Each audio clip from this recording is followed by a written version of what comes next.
Hər kəsə salam. Bu hədəf kitabının ən son səhifələridir. Bütün qayda kitabının son səhifələrində belə qeydlər var. Bu orfoqrafik, orfoepik və morfoloji lüğətə aiddir. Hansı ki, burada sözün düzgün yazılışı, tələffüzü və hansı nitq hissəsinə aiddir o verilib. Bir çox səhifədə bunu əhatə eləyir. Yaxşı olar ki, bunları öyrənəsiz. Daha sonra izahlı lüğət, ən əsas sözlər, imtahana ən çox düşən sözlər burada verilib. 5-ci sinifdən 11-ci sinifə qədər məktəb kitablarının ən son səhifələrində də olur bunlar. Bu kitabın sonunda da veriblər. Oradakı sözlərin hamısı demək olar burada əhatə olunub və yenə də ən çox düşənlər. Yaxşı olar ki, bunu məsəl üçün yay tətili ərzində və yaxud da elə bugündən başlayaraq 10, 20, 20 başlayasınız əzbərləməyə. Baxın bu sözlərə.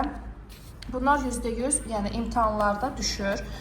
Mətn içərisində düşə bilər, daha sonra əlavə sözlər verir, düşür sınaqlarda və sair imtahanlarda. Bu frazeoloji homonimlər lüğətidir. Ən son sınaq olanda şagirdlərin bir çoxu frazeoloji birləşmələrdə səhvlər eləmişdi. Burada frazeoloji birləşmələr verilib, onların mənası verilib. Hətta bu homonim o deməkdir ki, yəni bir frazeoloji birləşmənin iki mənası var, iki mənasının ikisi də verilib. Bura isə ümumi homonimlər lüğətidir. Əlbəttə ki, çox yaxşı olar ki, bunları da öyrənəsiz. Başa düşürəm, hamısını əzbərləmək biraz çətin ola bilər.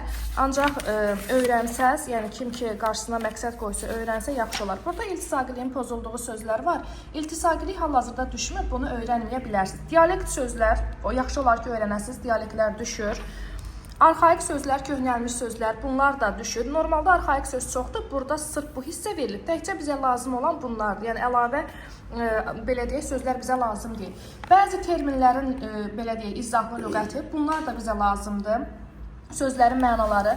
Bəzən uşaqlar testdə məsəl üçün deyirəm, leksikoqraf görürlər. Bilmirlər ki, nə deməkdir. Ancaq leksikoqraf deyəndə məsəl üçün lüğətçi, leksikoqrafiya deyəndə lüğətçilik. Yaxşı olar ki, bunları biləsiniz. Həmçinin burada da izahlar verilibdir. Dəfələrlə görmüşəm uşaqlar məndən bu sözlərin hamısını soruşublar ki, müəllim bu nə deməkdir. Yaxşı olar ki, bunları öyrənsinlər. Burada vurğusuna görə mənası dəyişən sözlər verilib, hansı ki bunlar vurğuya görə dəyişir, homonim olmurlar, öyrənmək lazımdır. Paronim sözlər, səs uzanmasına görə mənası dəyişən sözlər öyrənmək lazım deyirəm. Bunun əslində biz hamısını keçmişik.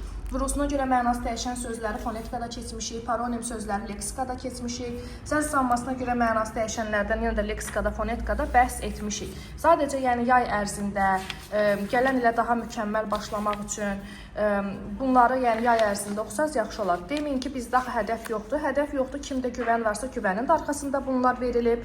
Kimdə zirvənin qayda kitabıdırsa orada da verilib. Yəni bütün qayda kitablarının ən son səhifəsini bunlar əhatə edir. Oldu, sağ olun, hələlik.